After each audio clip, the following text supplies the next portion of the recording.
बिहार में 10 फरवरी को बड़ा खेला होने वाला है। एक हफ्ते का समय है। 10 फरवरी को बहुमत साबित करना रहेगा, लेकिन पेच फंस गया। जीतन राम मांझी और कांग्रेस ने इस वक्त में बीजेपी, मोदी, नीतीश कुमार इनकी नींद उड़ा दी। और जीतन राम मांझी जिस तरह से जिस फैक्टर में आ गए हैं और जिस सेंटर बिंदु में आकर के अब नीतीश कुमार के सामने जीतन राम मांझी खड़े हो गए हैं, मुश्किलें निश्चित तौर पर मोदी और नीतीश की बढ़ गई। और एक तरह से कहें कि सांसें इस वक्त में भाजपा के खेमे की अटकी हुई है तो शायद गलत नहीं होगा। एक तरफ बीजेपी और नीतीश कुमार, उन दोनों की क्रेडिबिलिटी दांव पर लगी हुई है, क्योंकि अगर ये सरकार गिर गई तो उसके बाद में नीतीश कुमार का कैरियर वो भी फुल स्टॉप लग जाएगा और बीजेपी वो भी लोगों के सामने एक्सपोज हो जाएगी कि देखिए सरकार बनाने के लिए जैसे तैसे कैसे भी करके वो सारे हथकंडे अपना करके सरकार में आने की कोशिश की, लेकिन सरकार में आ नहीं पाए। तो ये सवाल बिहार की राजनीति को लेकर के मौजूदा समय के अंदर जिस तरह से खड़ा हो गया है, निश्चित तौर पर मोदी जी के लिए और नीतीश कुमार के लिए किसी बड़े झटके से कम नहीं। 10 फरवरी को बहुमत साबित करना है और बहुमत के लिए अगर आप आंकड़े देखेंगे, मैं आपको आगे आंकड़े दिखाऊंगा, तो वहीं पर सांसें अटकी हुई है, क्योंकि बीजेपी ने भले ही नीतीश कुमार को 9वीं बार मुख्यमंत्री की शपथ दिलवा दी हो, लेकिन कंफर्ट जोन में ना बीजेपी है और ना नीतीश कुमार, क्योंकि तेजस्वी यादव के पास में केवल 7 विधायकों की कमी है। और ये 7 दिन, आज 3 तारीख है, 10 फरवरी को बहुमत साबित करना पड़ेगा, फ्लोर टेस्ट होगा। और इन 7 दिनों के अंदर अगर तेजस्वी यादव ने, लालू प्रसाद यादव ने, जो अभी तक कह रहे हैं कि पत्ते नहीं खोल रहे हैं, और दूसरी तरफ कांग्रेस ने जीतन राम मांझी को ऑफर दे दिया है, तो ऐसे में सवाल ये है कि अगर ये सब कुछ हो गया तो बीजेपी फिर किस मुंह से लोगों के पास में जाए, बीजेपी किस तरह से लोगों को दिखाएगी, ये अपने आप में बड़ा सवाल। और जीतन राम मांझी को अब एक मंत्री पद दे करके बीजेपी अपने पाले में कर पाएगी, रख पाएगी, मना पाएगी, या दूसरी तरफ जीतन राम मांझी को मुख्यमंत्री पद ऑफर किया जा चुका है, तो जीतन राम मांझी क्या करें। और ये बात केवल और केवल एक मंत्री पद की भी नहीं है, ये बात इससे आगे बढ़ गई है। और ये बात आपको आंकड़ों के जरिए समझ में आएगी। ये आंकड़े जरा आप देखिए, ये आंकड़े देखिए, बिहार का विधानसभा का जो गणित है वो बताता है कि सरकार इस वक्त में जो चल रही है, इसको फ्लोर टेस्ट अभी साबित करना है। इस सरकार के अंदर बीजेपी में 78 विधायक हैं, जेडीयू के 45 विधायक हैं और हम पार्टी के 4 विधायक हैं, अन्य का 1 विधायक है, यानी कुल मिलाकर के 128 विधायक हैं। कुल 243 विधानसभा के अंदर सदस्य हैं। बहुमत के लिए चाहिए 122 और बीजेपी के पास में बहुमत से केवल 6 विधायक फालतू हैं। बीजेपी के पास में केवल और केवल 6 विधायक ज्यादा हैं। वहीं तेजस्वी यादव को सीएम बनाने के लिए या कांग्रेस आरजेडी के महागठबंधन की सरकार बनाने के लिए केवल 7 विधायकों की कमी है। यहाँ पर आरजेडी के पास में 79 विधायक हैं, कांग्रेस के पास में 19 विधायक हैं, लेफ्ट के पास में 16 विधायक हैं और एआईएमआईएम के पास में 1 विधायक है, यानी संख्या हो गई 115। अब 7 विधायक अगर तेजस्वी यादव के खेमे में, कांग्रेस के खेमे में, गठबंधन के खेमे में आ गए, तो फिर उसके बाद में फ्लोर टेस्ट बीजेपी उसमें बहुमत हासिल नहीं कर पाएगी। और बहुमत हासिल नहीं कर पाई बीजेपी तो फिर नीतीश कुमार मुख्यमंत्री नहीं रहे। और नीतीश कुमार अगर मुख्यमंत्री नहीं रहे तो नीतीश कुमार का कैरियर तो जीरो हो ही जाएगा, उसके साथ साथ बीजेपी पर भी बहुत भारी चोट पड़ेगी। लेकिन हो सकता है कि बहुत सारे दर्शक कहें कि बीजेपी ऐसा मुमकिन होने नहीं देगी। बिल्कुल सही बात है, बीजेपी मुमकिन ऐसा होने नहीं देगी, लेकिन बहुत बार मुमकिन हुआ भी है और बीजेपी कुछ नहीं कर पाई और बीजेपी केवल और केवल देखती भर रह गई। याद करिए, महाराष्ट्र में इस तरह से सुबह सुबह शपथ दिलवाई गई।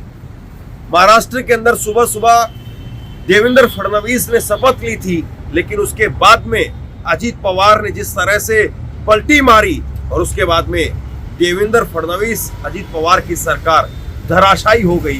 क्या बिहार में वही फडणवीस वाला सिलसिला दोहराया जाना है? और क्या वाकई ये नंबर गेम जिसमें जीतन राम मांझी छोटे प्लेयर, उनका एक बड़ा वजूद है, एक बड़ा अस्तित्व है, वो इस बार सरकार को तय करेंगे? सवाल ये भी। और केवल जीतन राम मांझी नहीं है और केवल विधानसभा चुनाव नहीं है। बीजेपी को केवल एक, अगर कोई कहे कि एक उनको मंत्री पद दिया गया है और दूसरा मंत्री पद दे दिया जाए तो मामला सुलट जाएगा, ऐसा नहीं है। मामला केवल विधानसभा चुनाव तक नहीं है, मामला केवल विधानसभा के अंदर मंत्री पद का भी नहीं है, मामला 2024 का भी है। और 2024 के लिए, चुनाव के लिए सीटों का इस वक्त जो बंटवारा चल रहा है, उसमें सीटें किसको कितनी दी जाए, ये भी अपने आप में बड़ा सवाल है। क्योंकि पिछली बार बीजेपी जिस तरह से लड़ी थी, तो बीजेपी के साथ में जेडीयू थी, बीजेपी के साथ में चिराग पासवान एलजेपी की पार्टी थी, लेकिन वो एक मुश्त थी। अब एलजेपी के अंदर दो धड़े हो चुके हैं। उपेंद्र कुशवाहा वो बीजेपी की तरफ आ चुके हैं, चिराग पासवान अलग सीट मांगेंगे, पशुपति पारस चाचा अलग सीट मांगेंगे। तो चाचा और भतीजे को, उनको संतुष्ट करना है, उपेंद्र कुशवाहा को संतुष्ट करना है।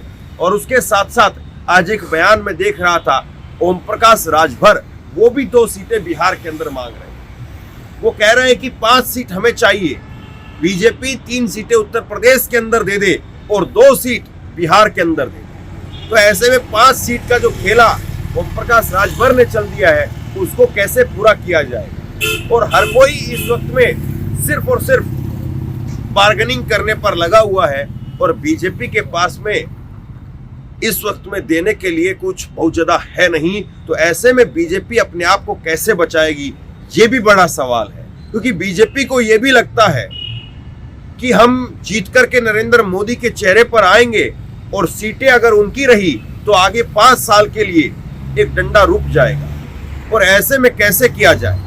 ऐसे में क्या फिर वाकई उनको उतनी सीटें देनी भी चाहिए जितनी सीटें वो मांग रहे हैं? और जीतन राम मांझी सीधे तौर पर कह रहे हैं कि मुझे महागठबंधन से सीएम पद का ऑफर आ चुका है और मैंने उस ऑफर को ठुकराया है, तो अब मुझे अगर 2 सीटें मंत्रिमंडल में नहीं दी गई तो ये अन्याय होगा। दरअसल जीतन राम मांझी इस वक्त में 5 उंगलियां घी में डालना चाह रहे हैं। जीतन राम मांझी एक तरफ विधानसभा के अंदर मंत्रिमंडल में 4 में से 2 विधायकों को मंत्री बनवाना चाह रहे हैं, वहीं अपने लिए राज्यसभा की सीट भी मांग रहे हैं। और खबरें ये भी आ रही है कि उनको मंत्री ना बना करके राज्यपाल के लिए मनाने की कोशिश भी बीजेपी की तरफ से चल रही है। तो जीतन राम मांझी के हाथ में इस वक्त में पतवार है और जीतन राम मांझी नाव डुबोएंगे या नाव तैराएंगे, ये भी अपने आप में एक सवाल है। और जीतन राम मांझी जिस तरह से इस वक्त में, मौजूदा वक्त में बिहार की राजनीति के सेंटर बिंदु में आकर के खड़े हो गए हैं, मुख्यमंत्री का पद बड़ा है या मंत्री का पद बड़ा है, बीजेपी मनाएगी कैसे और जीतन राम मांझी मानेंगे कैसे, ये भी अपने आप में एक सवाल है। और जीतन राम मांझी क्या वो पुरानी टीस भूल गए हैं जो नीतीश कुमार ने उनको कहा था? नीतीश कुमार ने विधानसभा के अंदर जिस तरह से जीतन राम मांझी को जलील किया था, उस बात को जीतन राम मांझी अभी भी दिल में लेकर के बैठे और आज जीतन राम मांझी उसका हिसाब पुख्ता करना चाह रहे हैं। तो ऐसे में सवाल ये कि जीतन राम मांझी उनको बीजेपी, मोदी, नीतीश कुमार कैसे मनाएंगे? और जिस तरह से अभी के वक्त में जीतन राम मांझी के हाथ में जो पतवार है, तो ऐसा लग रहा है कि जीतन राम मांझी अपने हिसाब से इसको आगे खेना चाह रहे हैं। और तीसरी तरफ अगर आप देखेंगे तो लालू और तेजस्वी यादव इस पूरे मामले में अभी साइलेंट हैं। कांग्रेस को इस पूरे मामले में आगे किया हुआ कि कांग्रेस जीतन राम मांझी को मना करके लेकर के आए और बताया ये भी जा रहा है कि सेंटर लेवल से भी जीतन राम मांझी को मनाने की खबरें चल रही है। खबर ये भी थी कि कुछ समय पहले राहुल गांधी ने सीधे जीतन राम मांझी को फोन भी किया था। तो जीतन राम मांझी के लिए आसान नहीं होगा और केवल एक मंत्री पद पर वो और संतुष्ट हो जाएंगे, 2 मंत्री उनको मिल जाएंगे तो संतुष्ट हो जाएंगे, या मुख्यमंत्री एक बार फिर से जीतन राम मांझी के भाग्य में लिखा हुआ है, किस्मत में लिखा हुआ है, इस बात का कुछ ही दिनों के अंदर पर्दा उठ जाएगा। 10 फरवरी को जब बहुमत साबित करने का दिन होगा, उस दिन क्या होने वाला है, और 10 फरवरी को क्या जो आज नंबर बीजेपी के साथ दिखाई दे रहे हैं, आज जो नंबर नीतीश कुमार के साथ दिखाई दे रहे हैं, 10 फरवरी को वो नंबर साथ रहेंगे, ये भी अपने आप में एक सवाल है। अगर जेडीयू के विधायक अब्सेंट भी रह जाते हैं तो भी सरकार फिर नहीं बच पाएगी, और ऐसे में पूरी एड़ी चोटी का जोर नीतीश कुमार और नरेंद्र मोदी लगा रहे हैं। और सवाल ये है कि 10 तारीख को अब क्या होगा। लेकिन इससे भी बड़ा सवाल ये है कि नरेंद्र मोदी बिहार आने वाले, और बिहार आकर के नरेंद्र मोदी क्या जीतन राम मांझी को मना पाएंगे? बिहार आकर के नरेंद्र मोदी जब नीतीश कुमार के साथ में मंच शेयर करते हैं, मंच साझा करते हैं, और उस वक्त में क्या संदेश देते हैं, ये भी अपने आप में एक बड़ा सवाल होगा। क्योंकि केवल पलटी नीतीश कुमार ने इस पूरे प्रकरण में नहीं मारी है, पलटी नरेंद्र मोदी जी ने भी मारी है, और पलटी अमित शाह ने भी मारी। बिहार के डीएनए पर सवाल उठाने से लेकर के बिहार में बीजेपी के दरवाजे बंद करने तक जिस तरह से बयान निकल करके सामने आते रहे, नरेंद्र मोदी से लेकर के अमित शाह तक के, तो ऐसे में पलटी मार केवल नीतीश कुमार नहीं है, बल्कि पलटी मार नरेंद्र मोदी भी साबित हो चुके हैं और अमित शाह भी साबित हो चुके हैं बिहार की जनता की नजरों में। तब सवाल ये है कि नजरों से नजरें मिलाने का अब जो मंच पर जो खेल होगा, उसमें किस तरह से कवायद अब निकल करके सामने आती है, और वहां पर क्या कुछ संदेश दिया जाता है। और सबसे बड़ी बात यह है कि नीतीश कुमार क्या वाकई अंदर खाने डैमेज कंट्रोल पर लगे हुए हैं, या नीतीश कुमार के हाथ से इस वक्त बागडोर निकल चुकी है और नीतीश कुमार केवल और केवल बस मुख्यमंत्री की कुर्सी पर बने हुए हैं। हाँ, ये जरूर कहा जा सकता है कि नीतीश कुमार आज जब विभागों का बंटवारा हुआ तो 18 और 23 का रेशियो देखने को मिला। 18 मंत्री वो नीतीश कुमार की तरफ रहे और 23 मंत्री बीजेपी की तरफ रहे। एक चीज नीतीश कुमार जरूर कामयाबी हासिल कर पाए, और वो है home ministry. Home ministry Nitish Kumar अपने पास रख पाए। गृह मंत्रालय बिहार का वो अपने पास नीतीश कुमार ने रखा और इसमें वो कामयाब हो पाए।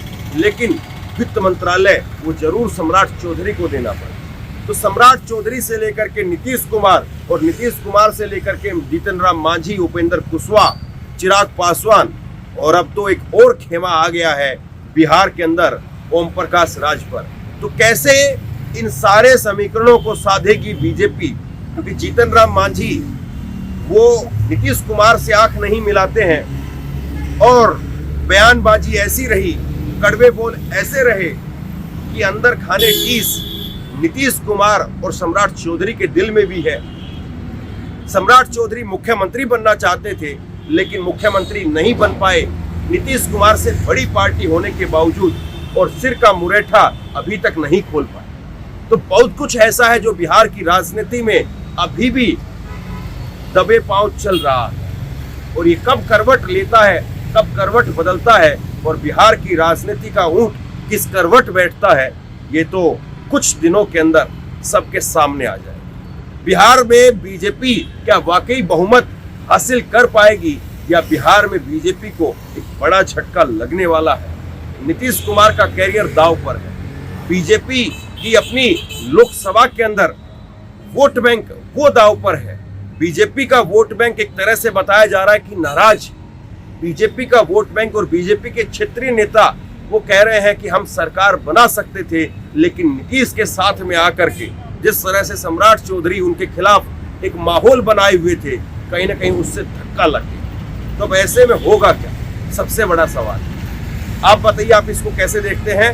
नीचे कमेंट बॉक्स में अपनी राय लिख करके जरूर बताइए। इस वीडियो को खूब शेयर कीजिए, लोगों तक पहुंचाइए, और इसी तरह की तमाम खबरों के लिए ऑनलाइन न्यूज इंडिया को सब्सक्राइब कीजिए। साथ में जो बेल आइकन है, घंटी, उसको जरूर दबाइए। ताकि जैसे ही कोई खबर अपलोड करें उसकी नोटिफिकेशन सीधे सबसे पहले आपको मिल सके। अगर ये वीडियो फेसबुक पर देख रहे हैं तो फेसबुक पर हमारे पेज को लाइक कीजिए, फॉलो कीजिए और इस खबर को शेयर कीजिए। आपका बहुत बहुत धन्यवाद।